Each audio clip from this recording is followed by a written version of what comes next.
Hi, I'm here to introduce VANNGA. You've seen her a bunch up here already, but I really wanted to speak a little bit about her. VANNGA is a creative director and producer with 10 plus years of experience in branding, marketing, and design. In 2014, she founded the ADVNT Society, which is an editorial studio and creative agency. And as a partner at Rare Global, VANNGA runs Rare Creatives, which manages talent in photography, hair and makeup, and styling. Her artists work with some of the biggest stars in music, including, and entertainment, music and entertainment, including Doja Cat, Kali Uchis, Saweetie, Ashanti, Miguel, and more. She is a proud co-founder of the Be Rare Foundation and specializes in women's projects and initiatives for independent and nonprofit events, including this event that you're here right here today. Please welcome once again, VANNGA.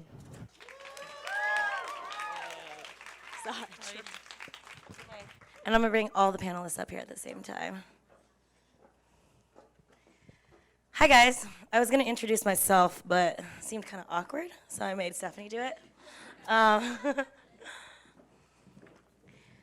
So this is our branding panel, which I am super excited about because all the women here I've admired, respected, heard of, haven't met them. I know Jen from past experiences. But I'm going to introduce her officially. Jennifer Walker began her career in public relations, representing Alberta Ferretti in New York. She then launched iconic British brand Ben Sherman. She later joined renowned public relations firm LaForce & Stevens, where she handled full-scope strategies and events for H&M, American Eagle, and projects for New York Fashion Week. As vice president of PR and marketing at All Saints, Jen so formal. launched I love it. the brand in the United States in the early 2009 after its successful 15-year growth in Europe. In 2013, Jennifer moved to the West Coast to work at Quicksilver, Roxy, and DC brands to elevate their trade marketing efforts across all channels. She then joined forces with Adam DRAWAS, never say the name. Got it. To form Walker DRAWAS. Together, they have worked with some of the biggest players in the industry, including but not limited to Revolve, Fashion Nova, New Era Cap, Puma, Universal DreamWorks, Hudson Jeans, PacSun, Kasubi, and on and on and on. Jennifer has been featured in Forbes, and her agency is an official member of the Forbes Agency Council, where she contributes as an expert in her field in PR. Hi, everybody. I'm so honored to be here. We're so happy to have you. Next is Alexis TEDESCO, who is the Vice President of Global Communications at BEAUTYBLENDER. She leads BEAUTYBLENDER's brand strategy and consumer engagement. After starting her career in PR, a passion for beauty and brand storytelling led her to start her own PR digital and marketing agency, Lexa Media, in 2010. She partnered with niche coveted brands to develop fully integrated communication strategies that span traditional, digital, and new media sectors. She then met BEAUTYBLENDER founder Rhea Ann Silva in 2007, when social media and the newly famous influencer industry were on the cusp of explosion. An innovative, visually iconic product paired with a passionate and authentic founder at the beginning of an era was a recipe for branding success. After almost 10 years leading BEAUTYBLENDER's PR and influencer strategy through her own agency, she moved in-house in 2017. She now heads up a global bi-coastal team responsible for BEAUTYBLENDER's consumer marketing strategies, including digital, public relations, events, social media, affiliate and influencer marketing, VP relations, and education. Hi, everybody. These ladies are really epic, so I'm gonna read all their profiles in full.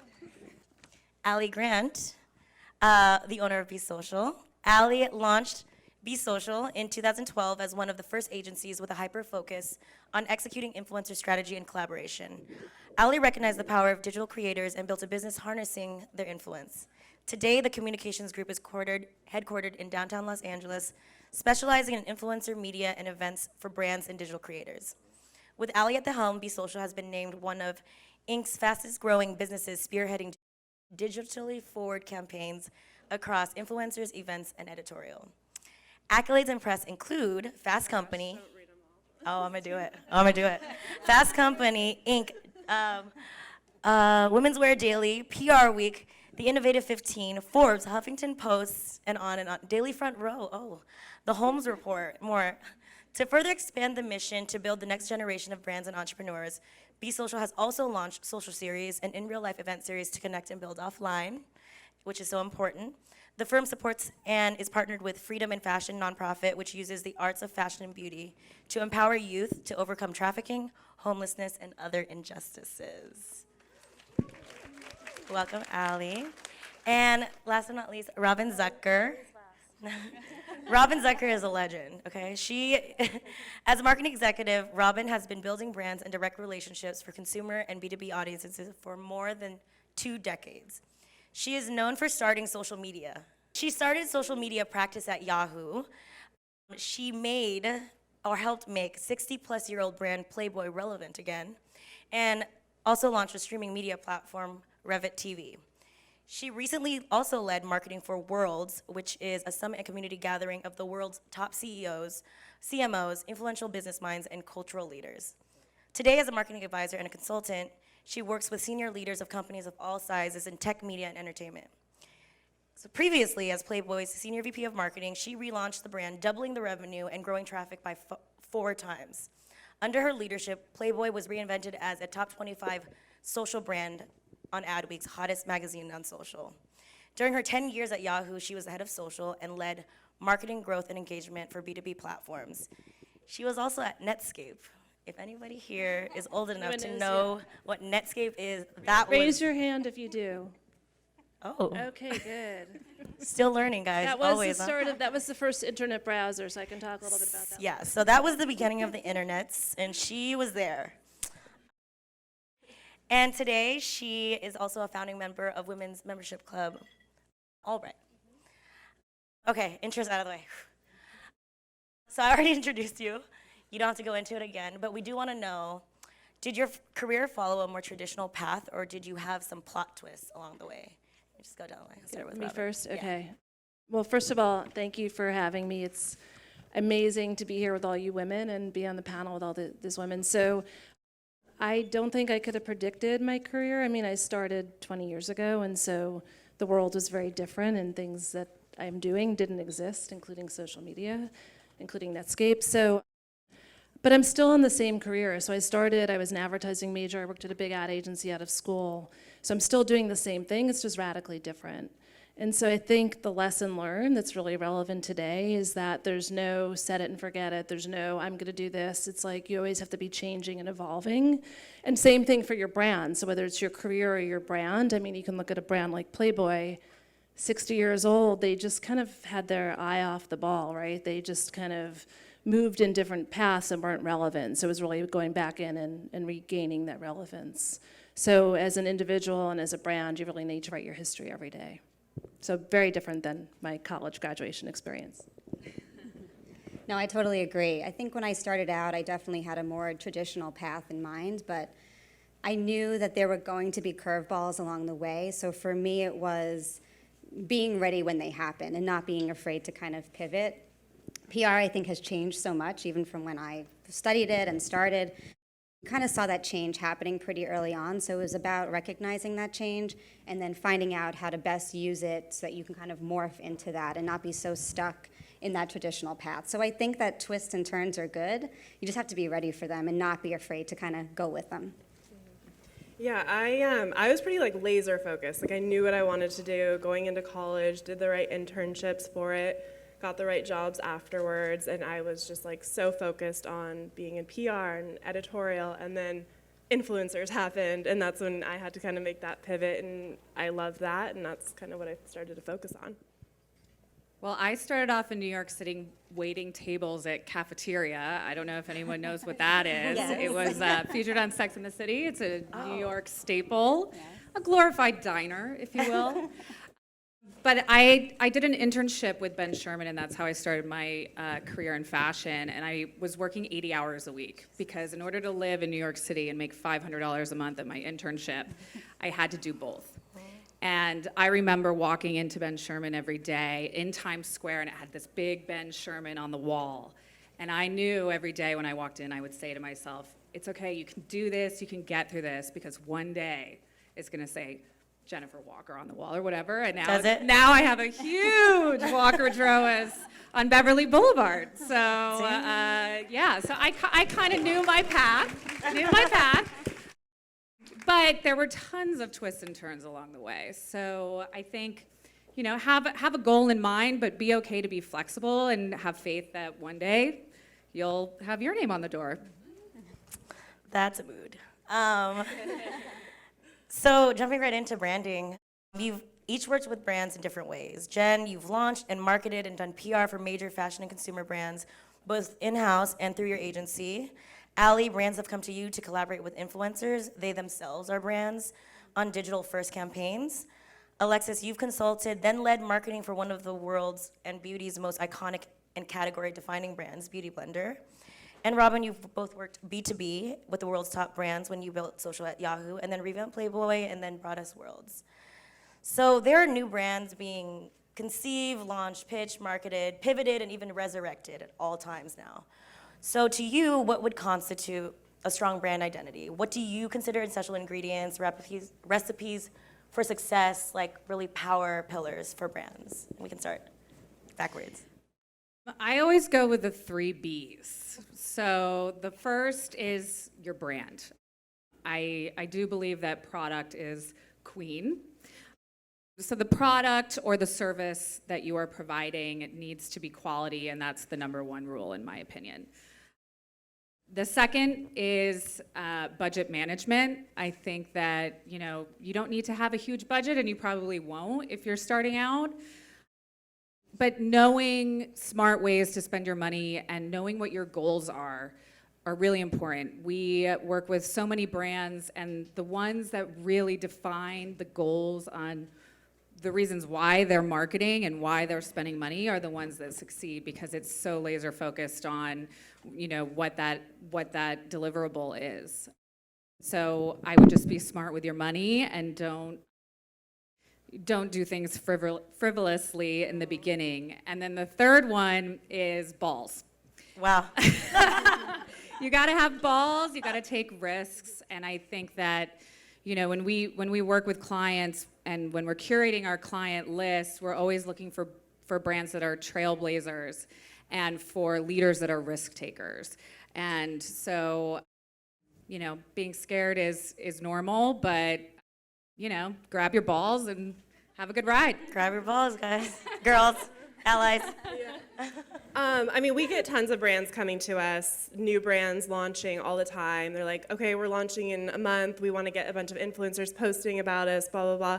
I'm like, okay, send me your brand deck. Like, I want to know who you are, why you matter, all the things. Decks, Yeah. capital D, guys. Very And important. it's crazy how many like brands don't even have that, like a brand identity and like the fonts and colors and like who you are and what you look like.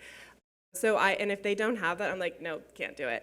And I say, go to a branding agency, get that figured out. I feel like that is so important because that's like your brand Bible, right? That's like what you look like on social media, online, when you do an event, how you approach influencers and what influencers, you know, would make sense for your brand. So I think if you can, definitely investing in some sort of branding consultant agency to help you really find out like why you matter, what you're trying to do, and what you should look like. And I think that's super important.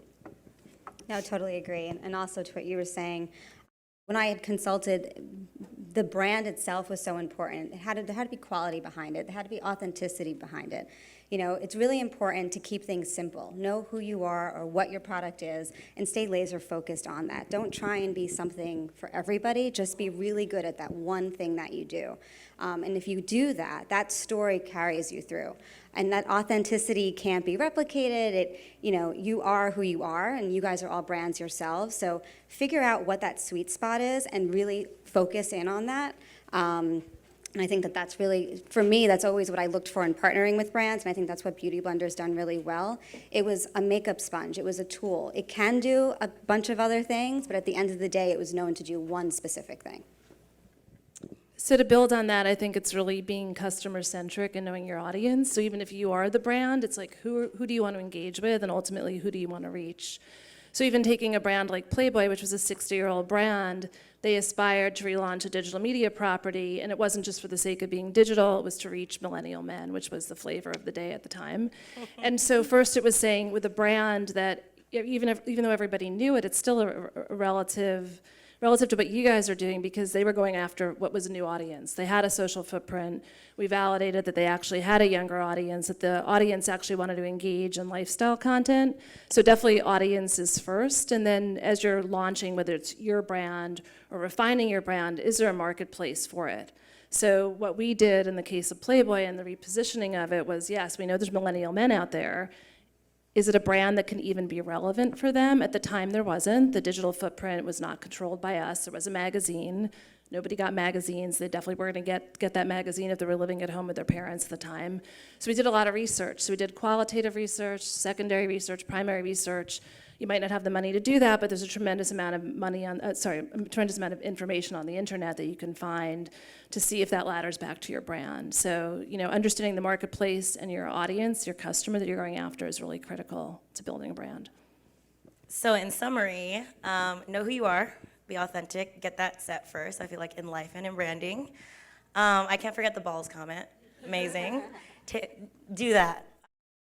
Also, spending money efficiently, spending your resources efficiently, not just throwing money in the air. I know PR and social is a really confusing thing for some brands. They need to be demystified. A lot of brands PR is literally the last thing that they've even learned about how to do. So, and influencers, they're just how do we work with influencers? I'm like, you need to know how to do that first before you find an influencer strategy agency. And yeah, doing one thing really well. I feel like a lot of brands spread their stuff too thin, and then you were going to answer my last question, but you already answered it. How do you consider your audience?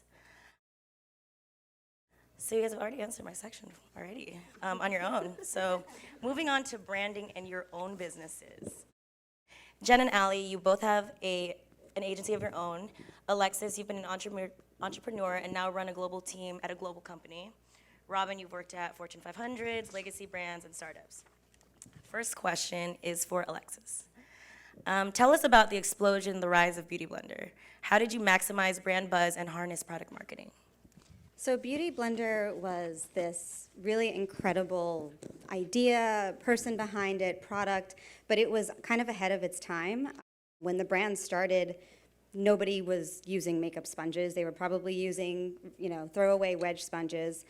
So to convince somebody that they needed to now spend $20 on something that they either got for free or they bought 10 for $10 was definitely a challenge. But there was a lot of work that was done in the early stages. Rayanne being the founder, being a working makeup artist, we were constantly gifting and product trial, because for us it was, if you can try it, you'll love it. So we just had to get it into enough people's hands. And then it became we were in the right place at the right time.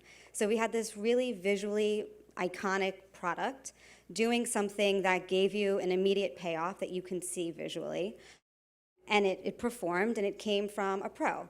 At a time when social media was really on the rise, content creators were really getting their start, and all of these amazingly talented women were going online and teaching people how to do makeup. And what they knew was that they needed one of these sponges to do it.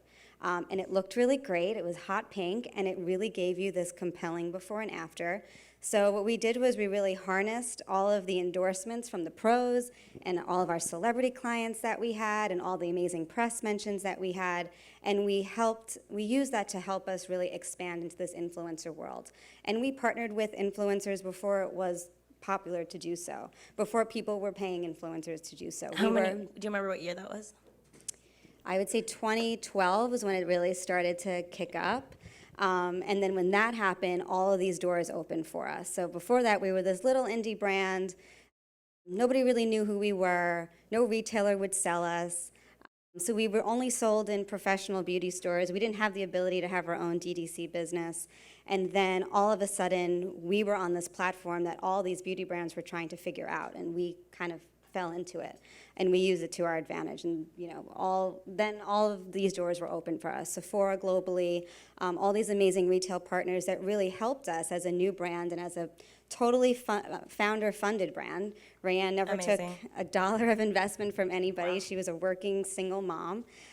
So we used that opportunity to grow Beauty Blender into the brand that it is today. But it was right place, right time with a lot of hard work behind it. It's amazing. Next question is for Allie. What was it like to establish your own business in such a new space? How did you build your reputation? How did you expand? And how do you get new clients now? Yeah, that's a lot of questions. Just pick your favorite one. Like kind of the same thing. It's like not only did I have to convince people to hire me, but I had to convince them that influencer marketing was a thing and that it worked and it would help their brand because it was at the start of it all. So it's kind of like twofold challenge. They had to like me and my service that was kind of like, I don't know what that is. Like, I'm not sure I'm really into that. So it was challenging. But I think kind of going back to that, like my reputation was really all I had and the work that I was doing was all I had. So I had to do really great work and that eventually led to referrals. And obviously the rise of influencer marketing being a thing that like every brand was trying to grab on really was like in my favor. So we were finally at a point where people were knocking down our doors saying, we need influencer marketing, we get it, we want it. But that did take time. And I think if you are launching something or starting your own business, I would say your reputation is everything. Do good work, be honest, just be a good person, and super important things. Values. I mean, how many people do you have now at your company and how many clients do you have? Yeah. So on the digital creator side, we have about 60. On the brand side, about 20. And then we have about just under 30 staff. So, yeah. Wow. A lot of people, a lot of things. And when did you start? 2012. Same time. Yeah, it's like when all of the influencer stuff was like, what is this? I need this, but I'm not really sure about it. And Now that's now when we it's weren't everything. even saying influencers, right? We weren't, We were no. saying bloggers and YouTubers, yeah. Now it's Bloggers. content creators. Yes. Right. Yes, we've evolved. Robin, when Playboy print slowed down a few years ago, you relaunched it as a digital media platform where it's complicated. There's some licenses It's in there. complicated. It's been Yeah. a 60-year-old business. So, I mean, Playboy, predates everyone in this room, but it's a over 60-year-old brand, and at one point in time, it was at the zeitgeist. It was the center of lifestyle. I was gonna say, how did you make it sexy again? was Well, my I think the actual question. challenge with every brand is that, especially pre-digital, you kind of get caught up in your ways. You plan every 5 years. Digital came along, and as a brand that was a print publication and a lifestyle brand and had clubs, they just went down the path that a lot of more traditional media companies went down. They threw up a website. They eventually got a little bit more into adults. So Playboy was always lifestyle and there was nudity, but it was not adult. They got into adult and a little bit went astray, I think, with that period of time. And so By adult, you mean? adult meaning, like moving Explicit. pictures of things Yeah. that happen in the magazine. And it's funny because at the time Playboy was So run diplomatic. by I don't be Yeah, yeah. explicit, but at that time it was run by Christy Hefner, who was Hef's daughter, and it was run by a woman, and she just, I think, took it a little too far. And so the company was actually taken private around 7 years ago, and in the process, they decided they didn't want to be in like the adult business, and so they licensed Playboy TV, which was part of it, but it was still Playboy TV. So like for some reason the CEO felt like, oh, it's this other thing, and as corporate we knew it didn't exist as Playboy, but it still was. And in that process, they actually licensed the website, which when I interviewed for the role, I was absolutely shocked because it was basically like a pickup truck parked on cinder blocks in front of the Playboy mansion. So they had this licensing business that was really successful, and they really wanted to launch a digital media business. So at the time, Vice was the darling of the internet. It had a tech valuation. It was appealing to men, and we said, oh, we feel like, well, we're Playboy. There's a place for us. We did the research that I mentioned earlier. We understood that a younger millennial audience wanted to engage with us, so part of it was building that case. So even though it's a big brand, we still had to go in front of the board of Playboy. I went in front of the board of Playboy, so definitely in my graduating from college, never in a million years thought I'd be sitting in that boardroom. But I was, and it was making the case that there was an audience out there that could find what the lifestyle perspective on Playboy was relevant. So a lot of that was putting data behind it. So whether you're pitching yourself to get funding or pitching yourself to grow your business, it was looking at the data and saying, oh, look, we have a younger audience on social. and they engage around content that's broader than lifestyle. And then we went out and did research. We talked to advertisers, we talked to the consumers, and they wanted it. And so we relaunched the brand, and we had really dramatic and tremendous success. The key goal was to grow traffic so we could monetize it, and we grew that 4x to 21 million. But we're really going after that younger audience, and through the work we did, we got the age down from 47 to 31. So really dramatic growth, and that just led to, you know, a lot of other things that the brand moved forward on.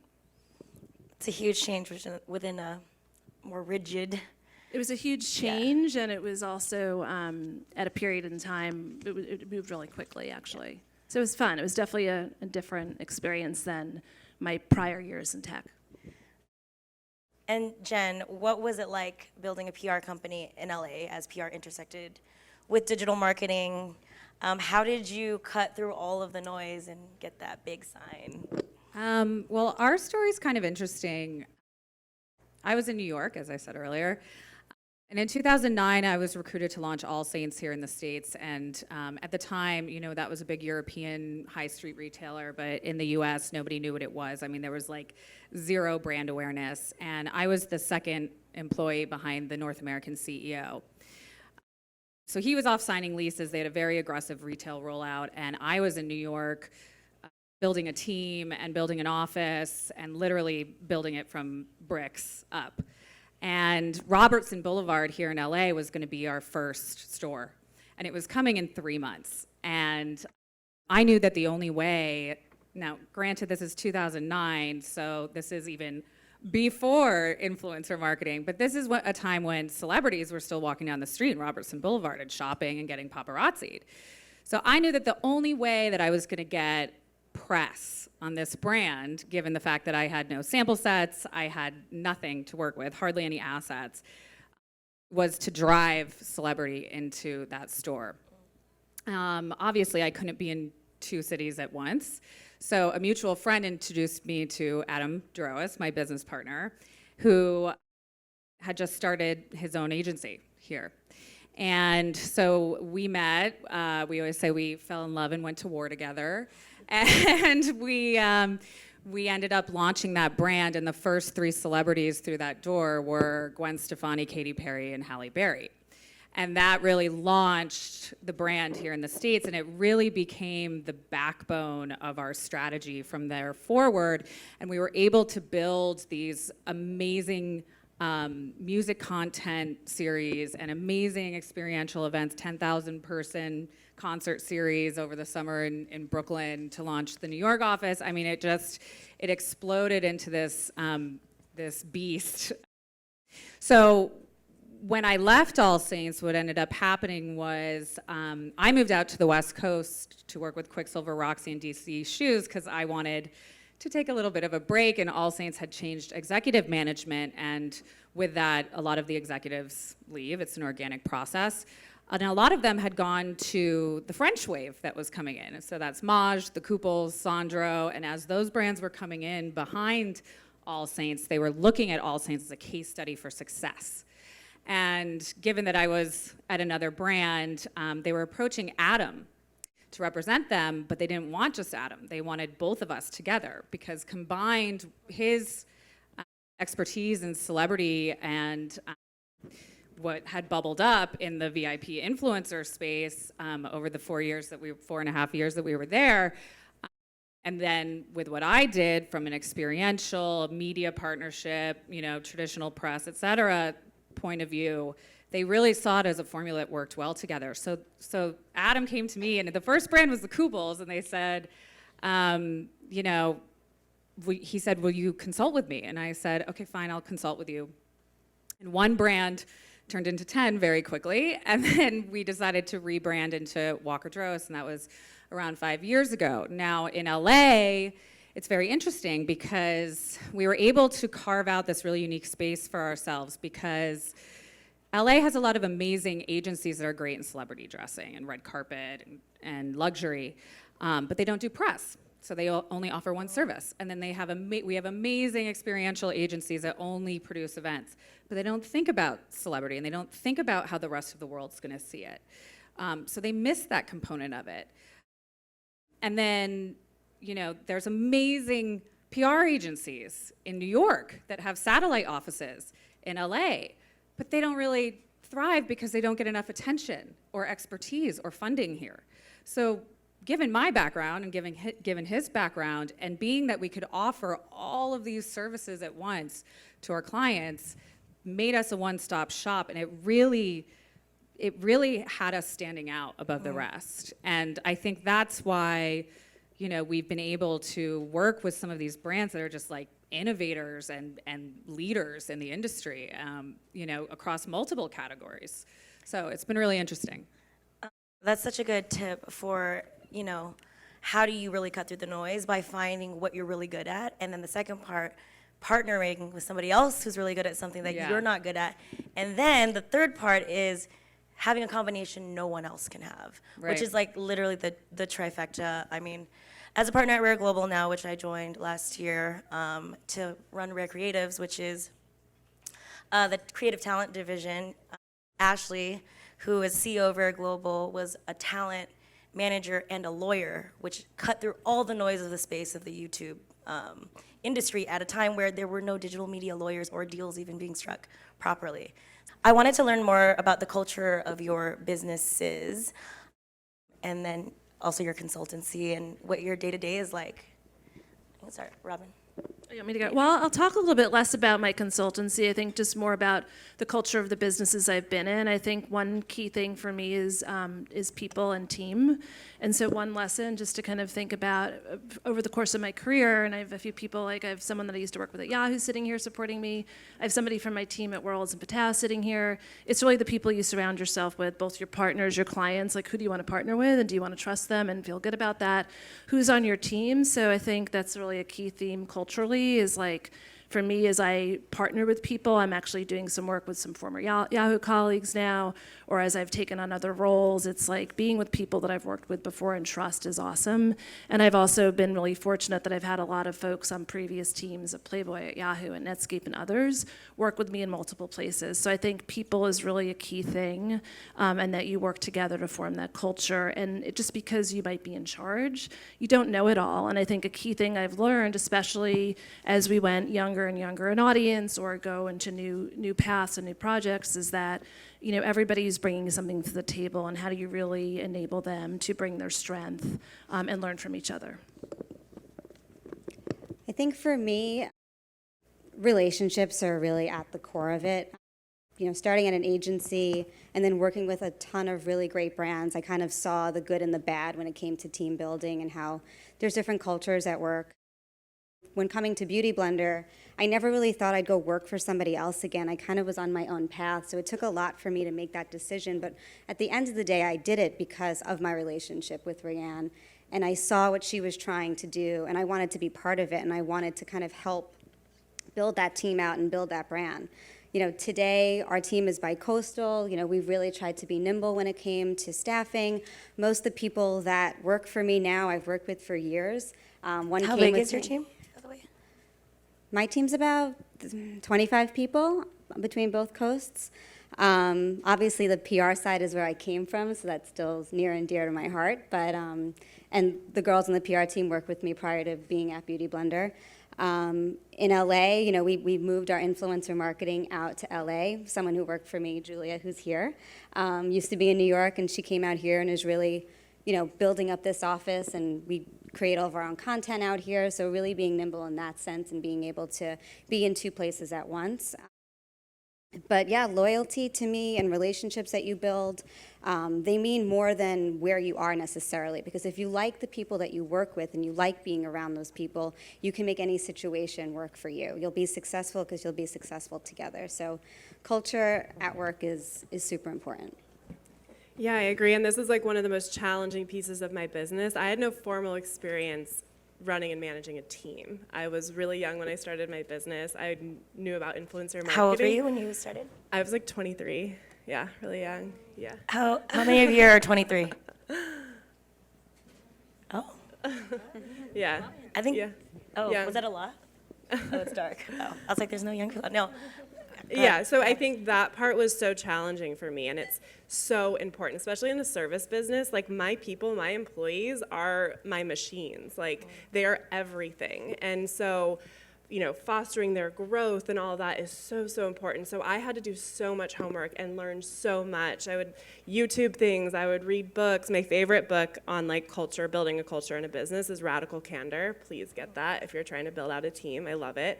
But I think what I've learned the most is that your employees, your staff, they want like honesty and transparency, and they just want to be treated like people, you know, like treat them well. And so I think there's so many organizations that don't realize that, and it's such a miss, and it's been challenging. I've worked for a few of them. Yeah, I mean, we all have. It's like, Especially when they're big enough. I mean, I Yeah. think that's where things get lost. But yeah, I totally agree. And that's, Yeah. and that's also, if you want to move things forward and be innovative, you have to be vulnerable with each other. And if you don't trust the people you're working with, that's not going to happen. So you're not Yeah. going to have the best end product. yeah, so true. So it's such an important piece of the business, but I find very challenging.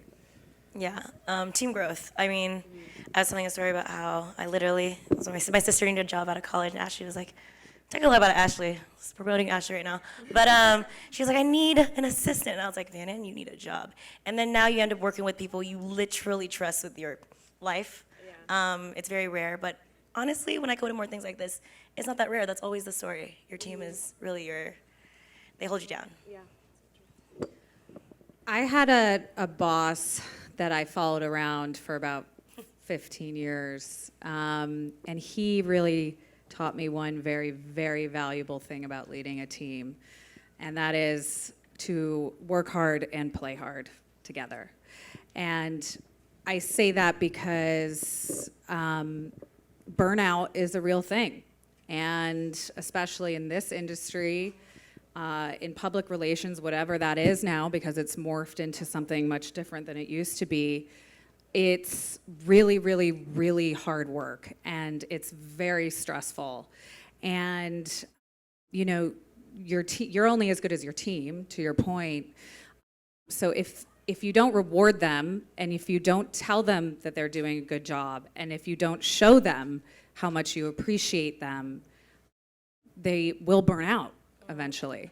And so, you know, you have to, even though things are so fast paced and sometimes you can't even stop to think, making sure that that team is recharging their batteries and having a little bit of fun and being rewarded for all their hard work is such a key component. And the only reason why I followed around that person for so many years was because of that, because we were always nurtured and rewarded, and he always made that known. So It's great. It's a great note. So this is a question about how, you know, you've all worked at the forefront of your industry in one way or another. I'm gonna start with Allie this time. In crafting digital campaigns and pairing influencers with brands, how do you keep branded content relevant and these days memorable in an oversaturated market?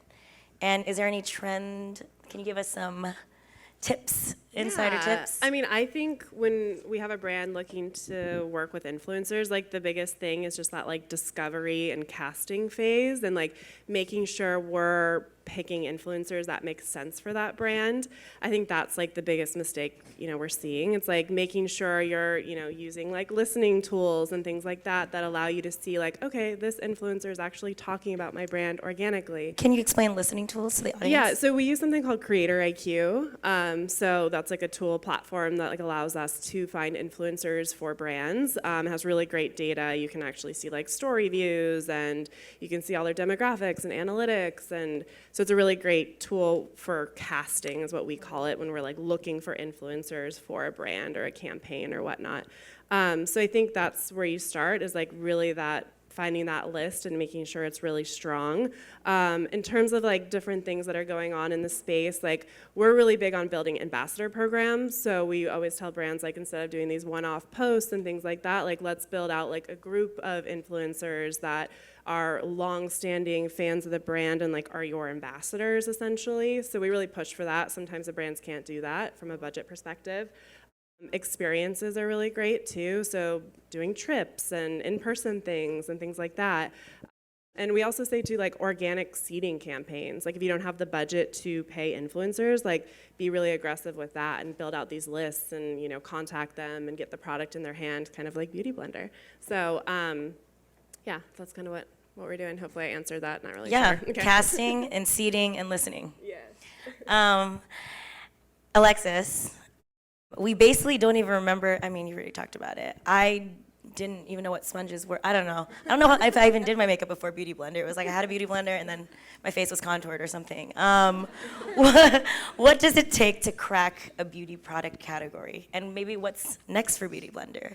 Yeah, I think for us, I think back to what I said earlier is being good at one thing, but then also understanding your audience and that your audience is going to change. So if Beauty Blender was made for a makeup artist pro at a time before social media really existed, it means something very different today. So I think as a brand, we've tried to evolve with that. You know, there's a lot of education that goes behind a tool, believe it or not. So I think that that was something that was surprising to all of us. It's not this intrinsic thing that you just know how to use, but once you do know how to use it, it's super easy. A little confusing, but if you have a Beauty Blender, you know what I mean. And we really played well with everyone, which I think made us really unique at that time. We weren't anybody's competitor. We worked good with all makeup, and it made every type of makeup look its best.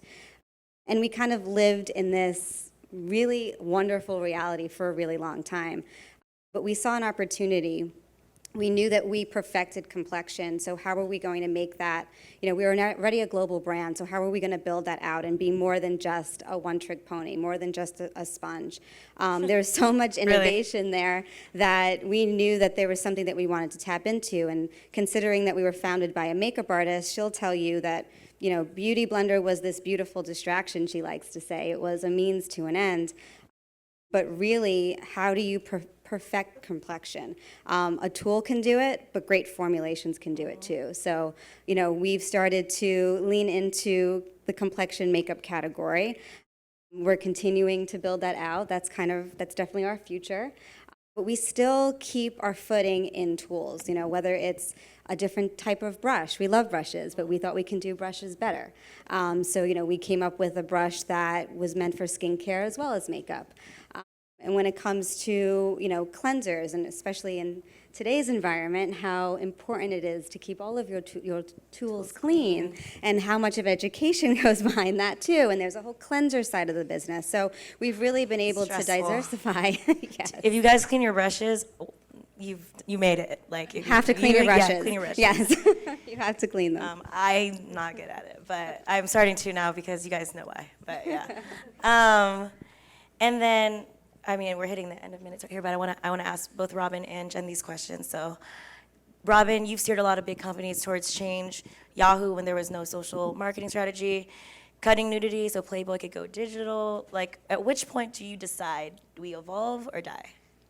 Well, I'll talk a little bit about Yahoo. So Yahoo's a digital company, and this is around 10 years ago. So you think, of course, like we would have had a social media strategy. We didn't. We were doing a big rebrand. There's many rebrands at Yahoo, $100 million campaign. And I went in, I was on the B2B side at the time. So a few examples. One is, nobody's gonna ever tap you on the shoulder and say, go do this. So I was already putting together a strategy to market to our advertisers, which was a key audience, key driver of revenue. But in doing that analysis to present to our CMO, who was relatively new, she was a few months into the role, I looked at Yahoo's overall social footprint because it was like, all right, we're gonna do a social strategy, even though it's B2B, it has to fit into the consumer side. And when I did it, it was just all over the place. So it was 10 years ago. It was really early for brands to be in social and be organized. And so I just went in and presented a strategy, and I was like, look, advertisers are people too. They're gonna look at what we're doing on the B2B sense, but they're also gonna look at us as a leader in digital. And if we're partnering with these folks that are giving us, whether it's a Target or, you know, the movie studios are giving us millions and billions of dollars a year, and we don't have our act together, they're not gonna wanna partner with us. And so just by bringing that in, I didn't do it in a negative way. It was more like, hey, there's a really big opportunity for us to be organized from a brand perspective. So, you know, again, brands are, it's so mature right now, it's not even social, it's just business, right? So it's like, what's our brand presence? Who do we prioritize to invest in? Which business units is it? Is it finance? Is it sports? Is it movies? Is it entertainment? We had so much rogue social media activity happening. There were Twitter handles, there were Facebook pages. So how do we actually set it up? What do we set up? And it was not just doing it for marketing, but really provided the opportunity to be global, to set up a center of excellence and work across the company. Because we were a digital company, social was endemic to product, to sales, to customer service, to editorial. So how did we really work together as a brand to bring it to life? And it went beyond just the pages of Yahoo. It then also made things like we did live action, we did concerts and tours and things that also brought the social component back home to Yahoo. So I think you decide to do it either at a critical point when you realize you haven't done it, but it's still making a case. It's not just someone's going to automatically do it, so you still need to present that case and do that research and analysis to say there's a reason to do this, and how do we build on what we've done in the past. So again, a lot of what we were doing also was, how do we measure it? It's not just fans and followers, but this was all about essentially fishing where the fish are and making sure that as our audience was spending time in other places, that we were meeting them there. And Jen, you're gonna take us home. When it comes to PR, what is the most important thing for a brand to really understand? When is a brand ready for your level of PR? I mean, I guess this goes back to what I said before. It's like, what is PR now, you know? Yeah. For us, I think it always comes back to goals. So, no, I think it all boils down to goals. And I think, you know, if your goal is, you know, some brands, their goals are, they want press impressions. And then some brands, they want a social uplift. And then some brands, they just want buzz and they actually really appreciate the value of brand awareness, which is not dead. It's a very, very, very important piece, even though it's not measurable, and it's the most frustrating thing to actually explain to CEOs. It's a very mystical, but needed and expensive It's a very expensive thing to achieve, but it's also like the most valuable in my opinion. But, you know, and then you go and find your expert or your partner who can help you achieve those goals. And that is really the most important thing, because if it's social uplift, your agency that you hired 2 years ago to do, you know, tell a business feature is not the right partner for you. You know, it goes back to what I was saying about the difference in agencies. It's like, oh, you need a celebrity face to really generate some noise. The agency in New York, you know, that deals with, you know, market editors is not the right channel for you to go. So I think the most important thing for young entrepreneurs and young brands to know is you want to educate yourself a little bit, and don't get yesed to death either. So when you're doing any research and you're shopping for an agency or you're shopping for an internal PR person, I think you need to know A, what your goals are, B, what the difference is in the different buckets of PR, because it is so vast these days, and then really honing in on what talent is gonna get you there. And that is the most important thing, I think. Not easy to do either. So No, there's no roadmap. But you know, it's also the person or the agency's job to tell you that too. I mean, we have to turn down business all the time because brands come to us and say, hey, we want to do this, and we're like, we're not the right fit for you. And that, you know, nobody wants to turn down business, but if you're not going to be able to achieve those goals for that brand, you're not doing anybody any favors, including yourself. Thank you to our panelists for answering my long-winded and explicit questions. We have time for one audience question. Does anybody have a question for our panelists? Ooh. I have a question for Jen. So I'm from Australia. I've been in the States for about a year. My background in Australia was in PR, whereas here it's more branding. Obviously, PR is about who you know. So I would just love tips on how to even get a foot in the door in the PR realm over here. As a service provider, like as a publicist?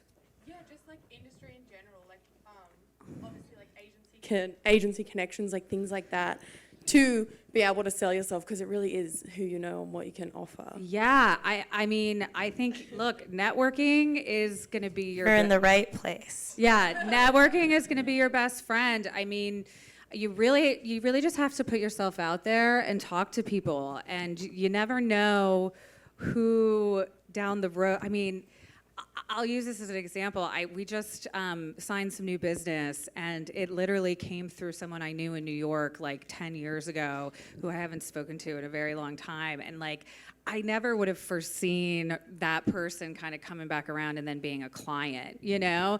So I think it's important to just maintain your reputation. That's really, really important, because you have to be trusted, and you have to be kind. Both to yourself and to others in this industry, and you have to put yourself out there. So go out, network. Everybody is important. Everybody's a potential new client. Everybody's a potential employer, and you never know where these people's careers are going to go, especially when you're young and you're starting out in your career. So yeah. Thank you to our amazing panelists.